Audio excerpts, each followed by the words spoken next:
नमस्कार दोस्तों। आज का विषय है प्रेम और जिसका अनुशीर्षक है ज़रूरत और इस्तेमाल का रिश्ता प्रेम नहीं है। तो एक प्रश्नकर्ता ने कृष्णमूर्ति से पूछा कि अपनी ही परितुष्टि के लिए दूसरे का इस्तेमाल करने पर आधारित रहने वाले संबंध की आपने बात की है और आप एक ऐसी अवस्था की ओर भी इशारा करते रहे हैं जिसे प्रेम के कहते हैं। प्रेम से आपका अभिप्राय क्या है? कृष्णमूर्ति: हम जानते हैं कि हमारे संबंध क्या हैं। एक दूसरे का तुष्टीकरण और इस्तेमाल।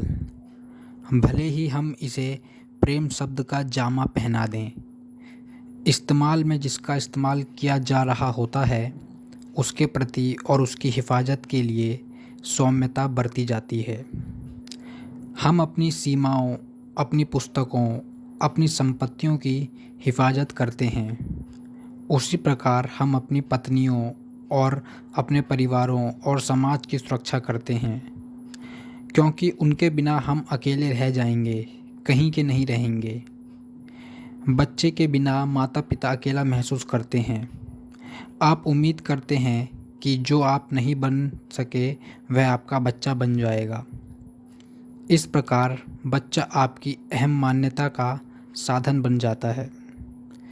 आवश्यकता और इस्तेमाल के रिश्ते से हम परिचित हैं। हमें डाकिये की आवश्यकता होती है और उसे हमारी। फिर भी हम यह नहीं कहते कि हम डाकिये को प्रेम करते हैं, किंतु हम यह अवश्य कहते हैं कि हम अपनी पत्नी और बच्चों को प्रेम करते हैं। हालांकि हम उन्हें व्यक्तिगत तुष्टि के लिए ही इस्तेमाल कर रहे होते हैं और देशभक्त कहलाने के लिए अपने दंभ के लिए उनका त्याग व बलिदान करने को भी तैयार रहते हैं।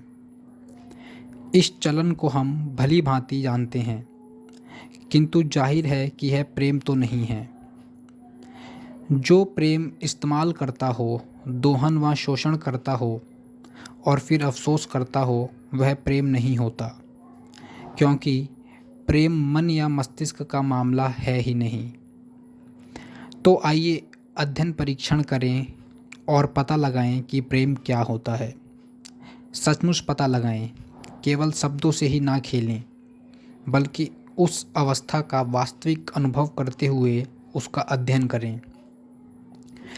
जब आप मुझे गुरु की तरह इस्तेमाल करते हैं और मैं आपको शिष्य की तरह इस्तेमाल करता हूँ, तब यह एक दूसरे का शोषण ही हो रहा होता है। इसी प्रकार जब आप अपनी पत्नी व बच्चों को अपनी बढ़ोतरी के लिए इस्तेमाल करते हैं, तब यह उनका शोषण ही तो है और निश्चय ही यह प्रेम नहीं है। जहाँ इस्तेमाल है वहाँ आधिपत्य भी अवश्य ही होगा, जो हमेशा भय पैदा करता है, और भय के साथ साथ आते हैं ईर्ष्या, डाह, शक, संदेह। जहाँ इस्तेमाल है वहाँ प्रेम नहीं हो सकता, क्योंकि प्रेम मन का मामला नहीं होता। किसी के बारे में सोचना उससे प्रेम नहीं है। आप किसी के बारे में केवल तब सोचते हैं जब वह आपके साथ नहीं होता, या वह गुजर चुका होता है, या आपको छोड़ गया होता है, या जब वह आपको वह सब नहीं देता जो आप उससे चाहते हैं। तब आपके भीतर की अपूर्णता आपके मन की हलचल को शुरू कर देती है। जब वह व्यक्ति आपके साथ होता है तब आप उसके बारे में सोचते नहीं हैं।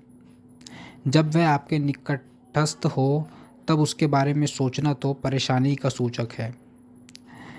आप यह मानकर चलते हैं कि वह तो आपके पास है ही।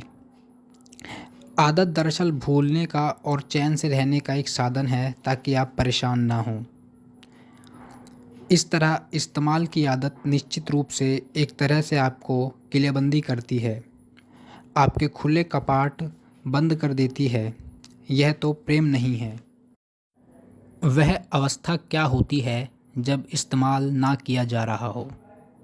इस्तेमाल यानी वह विचार प्रक्रिया जो अपनी आंतरिक अपूर्णता को भरने के वास्ते एक साधन के रूप में अपनाई जाती है, चाहे विधि के रूप में या निषेध करते हुए। वह अवस्था क्या होती है जिसमें तुष्टि पाने का कोई भाव ना हो। तुष्टि तलाशना मन का मूल स्वभाव है। सेक्स वह संवेदन है जो मन द्वारा रचित और चित्रित किया जाता है और तब मन उस कृत्य में ले जाता है या नहीं ले जाता। संवेदन विचार का प्रपंच होती है जो कि प्रेम नहीं है। जब मन हावी हो रहा हो और विचार प्रक्रिया महत्वपूर्ण हो गई हो तब प्रेम नहीं है। इस्तेमाल की प्रक्रिया सोचना, कल्पना करना, थामे रखना, घेरना, छोड़ देना, यह सब तो धुआं है, किंतु जब धुआं नहीं रहता तब प्रेम की लौ मौजूद होती है। कभी कभी वह लौ हम में होती तो है खूब और भरपूर, किंतु धुआं पुनः लौट आता है, क्योंकि हम ऐसी लौ के साथ लंबे समय तक नहीं रह पाते हैं जिसमें सानिध्य का कोई एहसास नहीं होता, ना तो एक के साथ और ना ही अनेक के साथ, ना वैयक्तिक और ना ही निर्वैयक्तिक। अधिकतर लोगों को प्रेम और उसकी महक, उसका खुला खिलापन कभी कभार महसूस तो होता है, किंतु इस्तेमाल करने का, आदत का, ईर्ष्या करने का, कब्जा जमाने का, इकरारनामा बनाने और निरस्त करने का धुआं, यह सब हमारे लिए महत्वपूर्ण हो जाता है और इसलिए प्रेम की लौ रहती नहीं।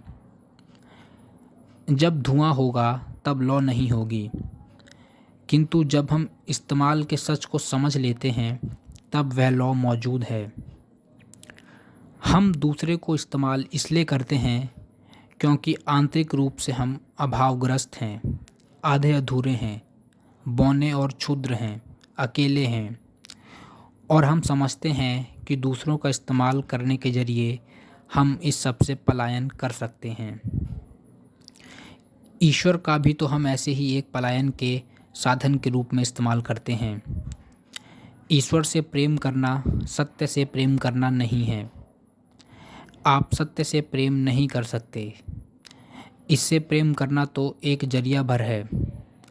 इसका इस्तेमाल करने का कुछ और पाने के लिए जो आपको ज्ञात है, और इसलिए उसमें एक निजी भय बना रहता है कि जो मुझे ज्ञात है कहीं मैं उसे खो ना बैठूं।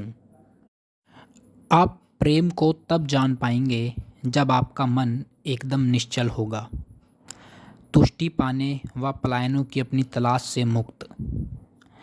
पहली बात तो यह है कि मन का पूरी तरह से अंत होना जरूरी है। मन विचार का परिणाम है और विचार है केवल एक गलियारा, कहीं पहुंचने का एक साधन। जीवन जब कहीं पहुंचने का साधन मात्र बनकर रह जाए तब प्रेम कैसे हो सकता है। प्रेम तब अस्तित्व में आता है जब मन सहज रूप से चुप हो गया हो, चुप किया ना गया हो, जब वह सत्य को सत्य की तरह और मिथ्या को मिथ्या की तरह देख पा रहा हो। मन जब खामोश होता है, मौन होता है, तब जो कुछ भी होता है वह प्रेम का कर्म होता है, ज्ञान का नहीं। ज्ञान तो केवल अनुभव है और अनुभव प्रेम नहीं है। अनुभव प्रेम को नहीं जान सकता।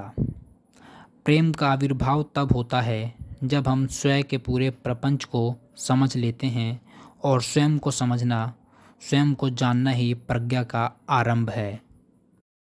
तो दोस्तों, यह वक्तव्य यहीं ख़त्म होता है। उम्मीद करता हूँ आपको समझ में आया होगा और अच्छा भी लगा होगा। अगर अच्छा लगा तो वीडियो को लाइक करें और चैनल को सब्सक्राइब करें।